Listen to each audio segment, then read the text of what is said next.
Welcome to my YouTube channel बंधु बान्धवीসকল आशा करो সকলে ভালে আছে। আজি মই এইটো ভিডিঅ'ত পৰিৱেশ বিজ্ঞানৰ কেইটামান গুৰুত্বপূৰ্ণ এমসিকিউ কোৱেশ্চন আনসাৰ এই ভিডিঅ'টোত আলোচনা কৰিম। গতিকে ভিডিঅ'টো শেষলৈকে চাব। আৰু যদি মোৰ এই চেনেলটোত কোনোবাই নতুন হৈ থাকে তেন্তে চেনেলটো সাবস্ক্ৰাইব কৰিব। পৰৱৰ্তী ভিডিঅ'ৰ আপডেট পাবলৈ বেল আইকনটো প্ৰেছ কৰি দিব। বলক আজিৰ ভিডিঅ'টো আৰম্ভ কৰো। আজিৰ প্ৰথম কোৱেশ্চনটো হ'ল কোৱেশ্চন নম্বৰ 1। কোনে প্ৰথমে ৰাষ্ট্ৰীয় দুৰ্যোগ ব্যৱস্থাপনা নীতি মুকলি কৰিছিল? এটা চাৰিটা অপচন দি আছে।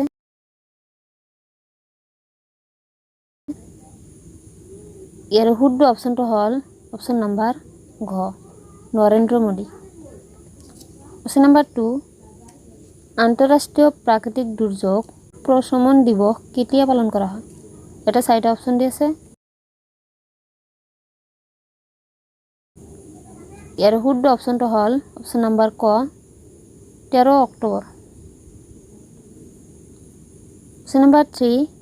সঁহাৰি, উদ্ধাৰ আৰু পুনৰ্নিৰ্মাণ দুৰ্যোগ ব্যৱস্থাপনাৰ কোনটো স্তৰৰ উপাদান? এটা চাৰিটা অপচন দি আছে।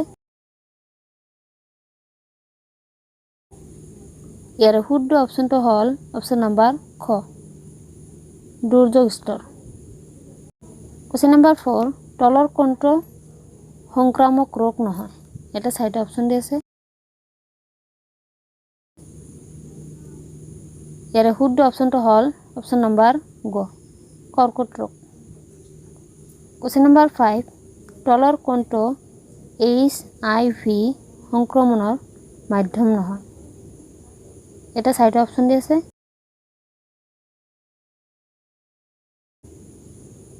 ইয়াৰ শুদ্ধ অপচনটো হ'ল অপচন নম্বৰ খ, কৰমৰ্দন আৰু খাদ্যৰ ভাগ বতৰা।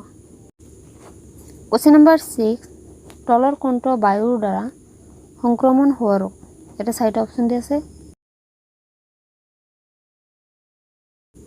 ইয়াৰ শুদ্ধ অপচনটো হ'ল অপচন নম্বৰ ক, ডিপথেৰিয়া। Question number 7। এডিছ মহে তলৰ কোনবিধ বেমাৰৰ বীজাণু কঢ়িয়ায়? এটা চাৰিটা অপচন দি আছে।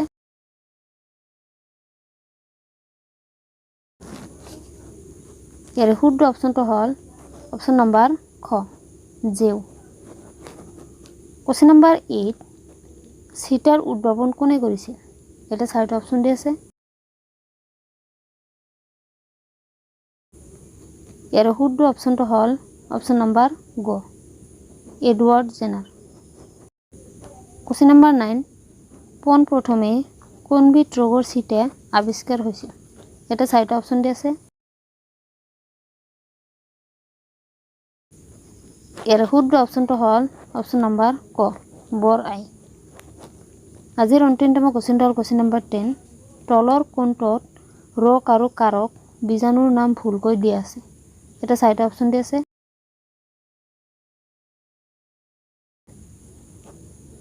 ইয়াৰ শুদ্ধ অপচনটো হ'ল অপচন নম্বৰ গ, এইডছ বেক্টেৰিয়া। থেংক ইউ বন্ধু বান্ধৱীসকল। আজিৰ ভিডিঅ'টো ইমানেই। ভিডিঅ'টো ভাল পালে নিশ্চয় লাইক, শ্বেয়াৰ আৰু ছাবস্ক্ৰাইব কৰিবলৈ নাপাহৰিব।